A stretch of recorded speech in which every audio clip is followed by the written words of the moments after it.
This is Cerebral Cinema. Movies of the mind. Came out The Shadow and Margo Lane. My name is Richard Lamparski, and here with me in the studio today is a lady by the name of Grace Matthews, who's better known to the radio audience as the lovely Margo Lane, faithful companion to Brett Morrison, The Shadow. Miss Matthews, you sense another presence in this room today. There's an eerie quality. I do. I don't know whether it's the weather or something. It's rather spooky out, but I really do. It is. It's cold, and it's a good day to listen to The Shadow. It really is. Really gives you the shudders when you think of it. Who knows what evil lurks in the hearts of men? The Shadow knows. Oh, Brett, that takes me back so many years. Now, you're the only one who knows his true identity. Do you want to disclose who's here with us? Yes, I'd love to. With us today is Mr. Brett Morrison. Otherwise known as Lamont Cranston. That's right. I'm sorry. 5 o'clock Shadow. It was on about 5 o'clock. It was 5 o'clock on Sundays. Right. Yes. Yeah, I was thinking that Sunday lineup. I would listen to Father Cogden. We were made to listen to that in our house. And then I listened to a program called Crime Does Not Pay. Oh, yes. Yes. And then The Shadow came on about 5. Did the Green Hornet come on somewhere in there? No, it was No. I'm from Detroit. Yes. And it came on, you were on Mutual. Yes. Yeah, it was on Mutual. Right. The Green Hornet was on ABC, as I remember, the Blue Network. And that was on the evenings. Oh. I think it was on one of the nights the Lone Ranger wasn't on at 7:30. Oh, and that's right. Yeah. Yes, that's right. I think I was listening to The Shadow, I was just thinking of this morning when the announcer came in and said, we interrupt this program to bring you a special news bulletin. The Japanese have just bombed Pearl Harbor. Well, that was before I was doing The Shadow, because I was still in Chicago. I was doing Mr. First Nighter at the time. I remember that was a Sunday. It was before I came to New York. I was in Canada. I'm a Canadian. And I was in Canada, and my husband and I heard this, and it was a Sunday afternoon. It was, because I remember where I was. I was out horseback riding in Lincoln Park in Chicago. It would have been around that time, though, I think. It was around... Yes, it would. I was either listening to it or 2 waiting o'clock for or somewhere around about Chicago time, somewhere around 2 o'clock, I believe. That's right. In the afternoon. When did you start being the Shadow? Well, this is very interesting. Would you like to hear how... Please. Well, I was doing Mr. First Nighter, which was also a Mutual show out of Chicago. Were you the title role? Yes, I was Mr. First Nighter. You were the fellow who always managed to get a cab. Yes, swear. yes. I could never understand that. I never could either. And after I got to New York, I could never figure it out either. But it used to come on right after The Shadow. The Shadow came on, and then First Nighter came on out of Chicago. So I always used to hear the tail end of The Shadow, the closing signature, the wheat of crime bears bitter fruit, crime does not pay, while we're getting our last-minute corrections and waiting to go on the air. And then the war, of course, broke out, and of course everything came to a dead stop as far as radio was concerned. I went into special service. And when I got out of the Army, I came on to New York because I was stationed in Boston, First Service Command. And one of the first, I got a call. I was doing a show called The Falcon, which was about the first show I got here in New York, just playing characters on it. It wasn't a title role. And I got a call for an audition. I didn't know what it was for. It was Rutherford and Rhymes, the advertising agency, and they just called me for an audition, and I was supposed to be there, I don't know, say 1 o'clock or something like that. Not later than 1 o'clock. They were losing the studio at 1 o'clock. And I was on the air at the Falcon, or I'm not sure about the time of the audition, but anyway, right up practically to the last minute. So by the time I got there, it was about 4 minutes to the hour when they were going to lose the studio. So I ran in and they just said, well, there isn't time to do anything. Just read this. It's an opening and closing signatures, and just read it. And it was the opening and closing signature of The Shadow. And I just read it the way I always remembered it, and left, and that was that. And I thought, well, forget it. And a couple days later, I got a call saying, you're it. Isn't that interesting? So that was the... How long were you it? About 13 years, I think. Is it true that... 44 until... Well, Orson Welles was the first one to do the shadow when he became an integral part of the story itself. Before that, there were 2 or 3 when the shadow was merely sort of a host.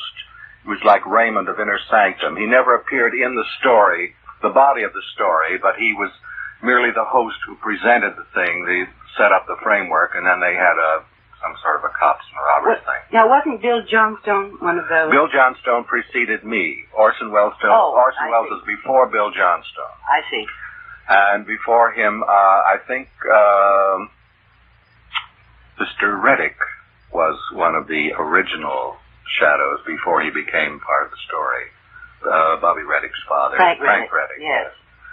And I don't know who else might have done it at that particular time, but in the 30s, I know, when we were doing First Nighter, I think this was, I'm not sure then whether that was Orson Welles or whether that was Bill Johnstone.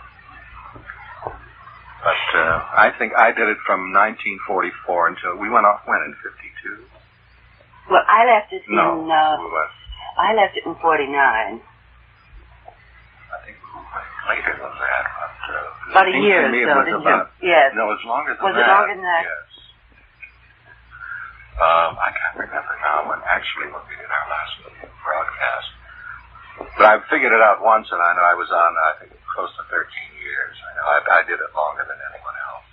Well, now tell us, what evil did lurk in the heart of man? I have an idea. The wages of sin are time and a half, I guess. May I tell a story on myself? Please.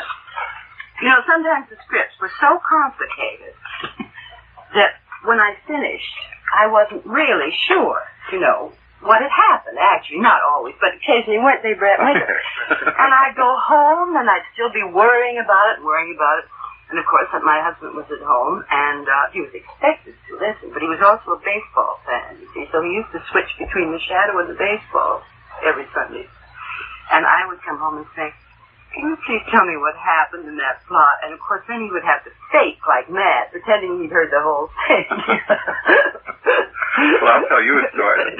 I was brought up by my grandmother, and she was very permissive with me about radio. She let me listen to anything. I mean, a lot of kids couldn't because they thought it would scare them or there was something wrong with it. But the one show that she very reluctant to have me listen to was The Shadow. You want me to tell you why? Because in the introduction, your introduction, yes. Margo Lane, yes. She always said, what does that mean by faithful companion? Well, I've wondered about that many times myself. We sort of cavorted all over the world, I know. and had this strange relationship. I know. It's absolutely true. And there was an odd sound to the way they said, faithful companion. I know. Something purple. Something very purple. I rather doubt it, though, in those days on radio. They were very careful. It was great fun. We did it in the theater. We did it in the Longacre Theater. Did you have an audience? Yes, Really? yes. There was a short period when we went into a studio because I was about to have a daughter. And so do you remember when we moved into the studio? Yes. Well, that little baby, which forced us into a studio, was just sent off to college today. So oh, dear. It's kind of a long time ago. Are any of your children impressed with the fact that you were Margo Lane? Not really. I mean, they've never heard of it, no. Really? Well, they were using some of the recordings last year, but I don't think our children ever heard them. Will they listen tonight? Will they be hearing this program tonight? I don't think so. What tonight? When we're on. Mm-hmm. Well, if I could let them know, they'd be delighted. Oh, sure, I'll let you know. Well, wonderful. We'll give them an idea of what it sounded like when it began. So if our engineer is ready, he'll cue something up I have as a surprise for you. Are we all ready?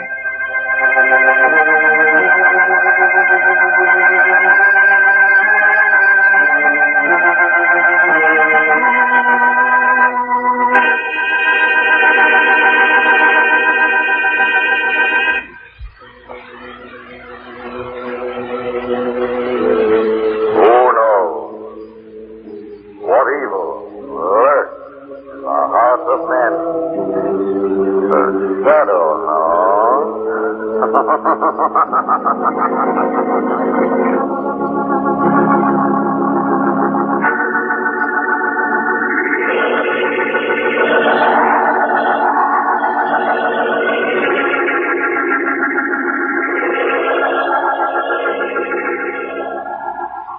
song since you've heard that. Do you recognize the organist, by the way? We had three. Remember, there's Elsie Thompson, Rosario, and Charlie Paul. I think that's Charlie Paul. I remember that strange sort of glissando thing. Yes, I think it is too. Yes. Mm. It had a real eerie quality. Oh, did it? Yeah, really hooked you. Yes. The Sanson's a spinning wheel. That's the theme song. Yes, it was. Yes. I noticed on the album today. I didn't know what the music was. I mean, people have always asked me, what is the theme of that? What is the theme? Brett, have you heard any of the, the replays at all? I have heard a couple of them. I had to listen to some of them when I had the time, mainly to establish who was playing in them. When I remember they did that. Mm. For purposes of residual payment. Mm-hmm. And it's amazing. I couldn't recognize women particularly very easily, and some of the men were kind of difficult because we did so much doubling. That is, some of the other characters would play 2 and 3 parts, and it was often kind of hard to figure out who did what. And but I remember the first time when this all started, I received a tape from Chicago Mutual, someone there. And oh, did you? They had started to play these, and he said, I'm sure that's Brett Morrison. They were supposed to be programs that were done in Australia for some strange reason. At least this was the story we were given. And then so they sent the tape on for me to, and after asked me to listen to it and see if it was me and if I recognized anybody else. And it just so happened on that particular program I could identify everybody. Really? Yes. Were you usually live? We were live up until, I guess, about the time that... Did we ever go back in the theater after Andrea? Yeah. Yes. We did, for a while, Brett. Well, then we went to, I think it was probably for another year at the most, and then we went into the studio and we recorded on a Tuesday, which gave us our weekends. That was the only problem with this show, is that having to perform live on Sundays, it just killed the weekend for everybody. It made mine. I will never forget the beautiful lunches Brett used to bring for the whole cast, because we'd have to go in around, 11 o'clock? Yes. And we wouldn't be finished till 5:30. And you'd sometimes get a break, but late in the afternoon, to get something to eat. Brett would arrive with this gorgeous repast, hot, for the whole cast. It was, just unbelievable. I think got all so radio tired of people had a catering, awfully good time now, didn't they? Oh, marvelous time. All the people I talked to from radio, they really love it. You see, everybody misses that companionship now. The industry's just, you never see it scattered all over the place. The main thing, I think, with radio, and I think the saddest part of radio was that this gave people a chance to use their imaginations. In other words, the people looked the way you wanted them to look. The places looked the way you imagined them. And now with television, it's a fait accompli. I mean, you accept it, and if you don't like it, you turn it off and go to something else.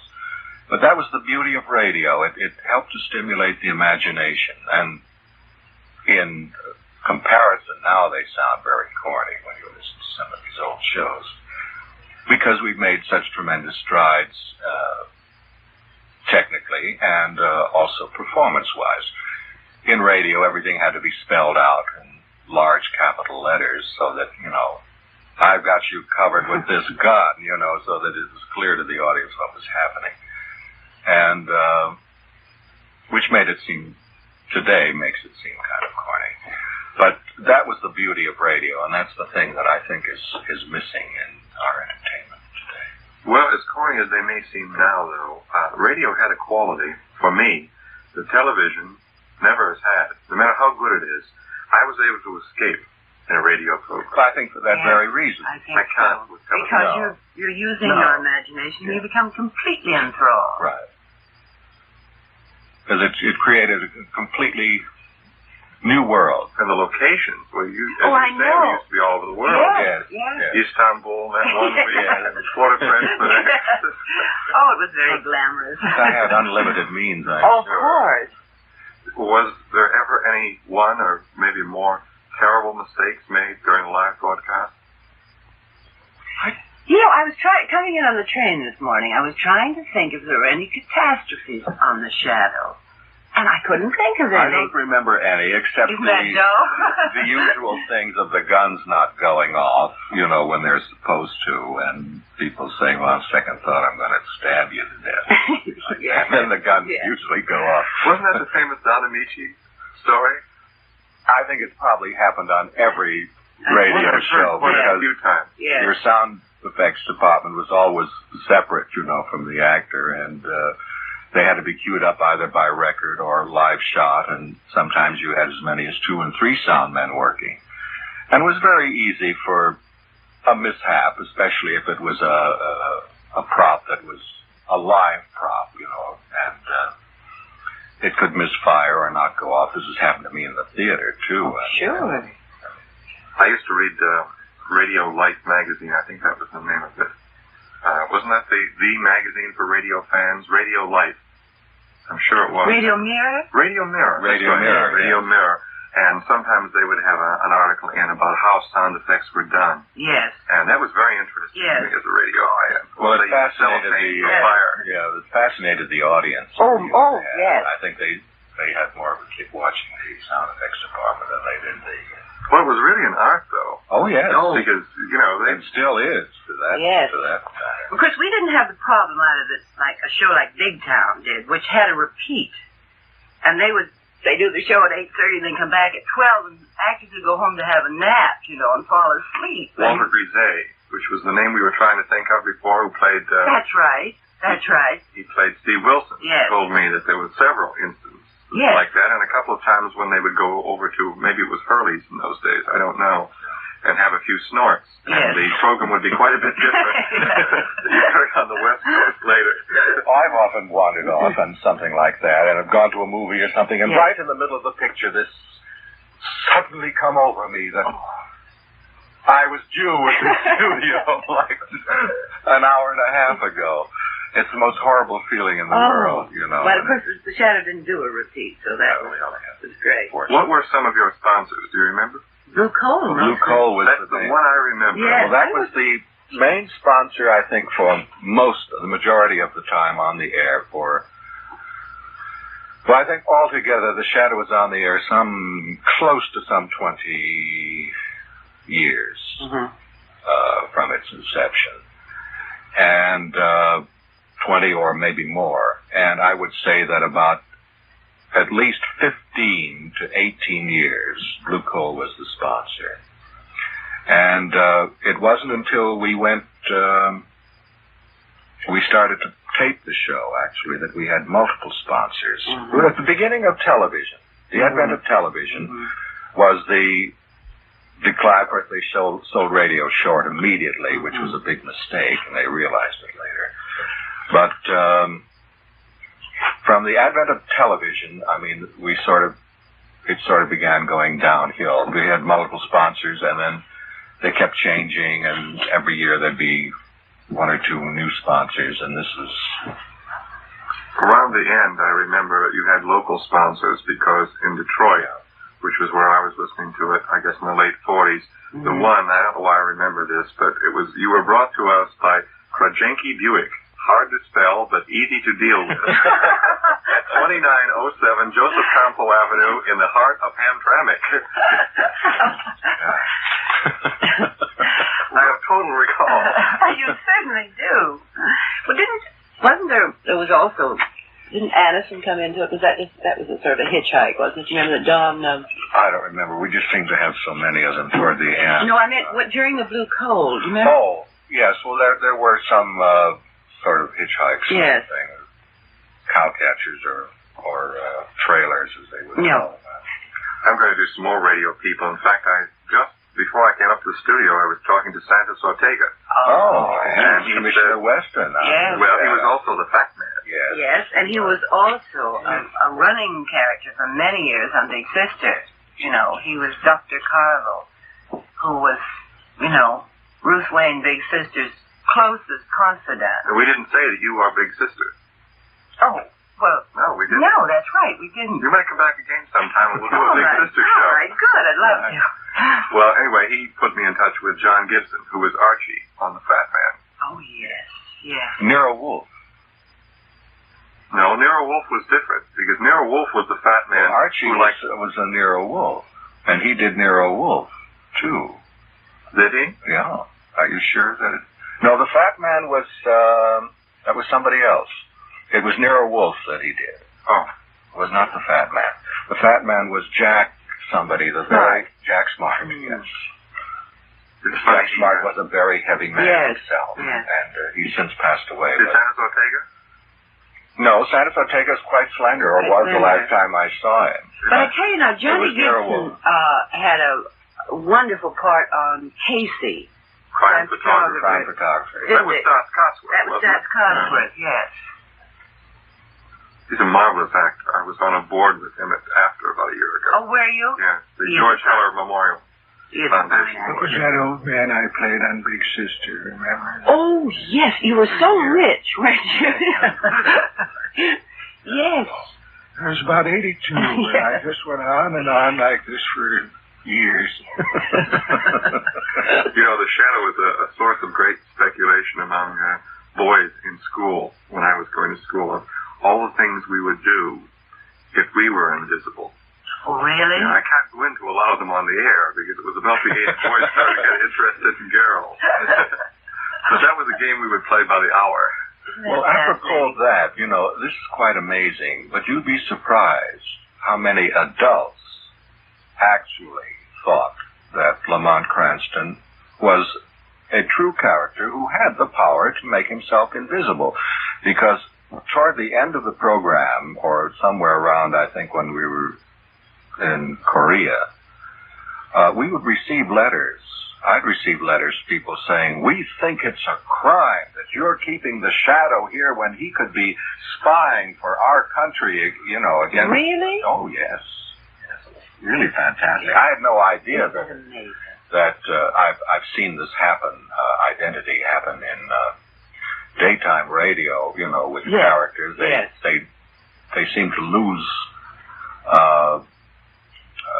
fact that these people are, you know, they think they actually exist, and it's I don't know how they correlate the time element that at a certain time they're able to eavesdrop on their lives. Well, Ma Perkins told me that when her daughter Evie got married on the program, they were flooded with wedding gifts. Oh yes, there were thousands. Yes. She said, and then when the baby came, they had bassinets and quilts, and blankets. And one woman called her from the Midwest, long distance, to New York right before they went on the air one day to find out if the wedding was going to be delayed because she had some important engagement to make and she would have to break it if Evie was not going to be married that day because they kept delaying the wedding. That's the power you folks have. Yes, it is. It's extraordinary. The same token, they would be frying an egg for like 2 months. You know, a scene would never progress beyond that particular. Were your audiences mostly adult in the studio? I think so. The Shadow was really a universal show. I mean, it appealed to all ages. I mean, it was not a kids show, and it was not an adult show. It was sort of everybody enjoyed it. Grandparents on down. Yes, I would think the audience was about 3/4 adult, wasn't it? I would say so. Yeah, pretty much. I'm going to be talking to a man tomorrow, at least recording the program with him, who I think was on Mutual for many years, a very famous newscaster by the name of Quincy Howe. Remember that name from radio? Very well. Yes, very well, yes. Yeah, when he called me the other day, as soon as he said, Mr. Lamparski, this is, I was in the voice immediately. Yes. He had what they used to call a radio voice. Yes. Yes. Very, very distinctive. Well, now, you must tell me now, what are you all doing now? Well, Brett, you start. Well, for about the past almost 10 years, I have been in a completely new profession, new for me, that is, of dubbing foreign films into English as a writer, director, and actor. And there are only about a half a dozen of us in the country that do this kind of work. It's very highly specialized. And could you tell us some of the films, recent ones you've done? Well, I'm trying to think. I don't know when some of these things are really. I see them on television once in a while, although a lot of them are dubbed in Europe, and rather badly, I must say. But there's a series of sort of Hercules pictures that are on now, some of which we did, that is playing on television at the present time. I did a section of the Hill, this English picture, which was released recently. Sean Connery. The Sean Connery thing, because of the English accent. Some of the North Country and some of the others were rather thick and was hard for the people to understand, and I had to match voices on this and redo several reels of the picture, try to clarify it, lighten up on the accent a little bit. Are you ever asked to dub laughs? Oh, your famous laugh? No, not that. I don't know. We do many pictures. I do the studio that I work for primarily, which is Titan. We must turn out about some 40 pictures a year, I would say. That's we did hard. 8.5. We do most of the important pictures that have to be done. And I'm trying to think of some of the names. The names are changed. That's the trouble. The only reason why I can't recall some of them, because the names that we get when we're working on them and what they're finally released are two entirely different things. Sometimes happens. Right at the present time, I'm working on a picture called Wake Up and Kill, which is a true story of Luciano Nutri, an Italian gangster, a young gangster, which is rather an exciting picture. I think it's MGM release, if I'm not mistaken. And let me think what else was done recently. I did a picture called High Infidelity. I don't think that's been released as yet. And did The Great Wall, which played out in our area. A lot of these played in drive-in theaters, and they're played in smaller communities, because with the exception of New York, Chicago, San Francisco, and some of your more urban cities, where they have a population that will go to an art theater or patronize an art theater and will see a picture in subtitle or in the original language. They won't sit still for it out in the sticks. No. So these pictures have to be dubbed. And then also Hollywood is not turning out as many pictures as they used to, and television is eating them up so rapidly that we're forced to try to get the better pictures from Europe and to dub them into English so that we can just sort of feed this huge maw that keeps devouring motion pictures. Miss Matthews, what are you up to? Well, I've had kind of a fascinating time since the demise of the Shadow. My husband, who's an actor too, Court Benson, and I and our family all moved to England to work. And we were there living in London for 3 years. And I worked in theater, did a play, I did a lot of television there. My husband did a lot of films and television, and we just had a, marvelous time. We are Canadians, so that we can work there as well as work here. We're terribly fortunate, that we have this sort of dual thing that allows us to work. Yeah, because if you're not, you're dead. Oh, you're dead. You're dead. I tried it. It's very did you difficult. really? Yeah, they said don't bother. Yes, it is very difficult. And I had some very important people trying to pull strings. Yes. And I said it really cannot be done. No. Well, we were lucky, and we had a really wonderful time. And since I've been back, I've been doing quite a bit of daytime television. Well, unfortunately, our time is up. Visiting with me today has been Miss Grace Matthews, better known as Margo Lane, the faithful companion of the Shadow, and her faithful companion, Mr. Brett Morrison. Mom Cranston was here. It was lots of fun. Next week, somebody else from the Sunday afternoon Mutual lineup. I think he was on Mutual also. He was on many networks. The Father Cogman movement. Cerebral Cinema hopes you have enjoyed this movie of the mind.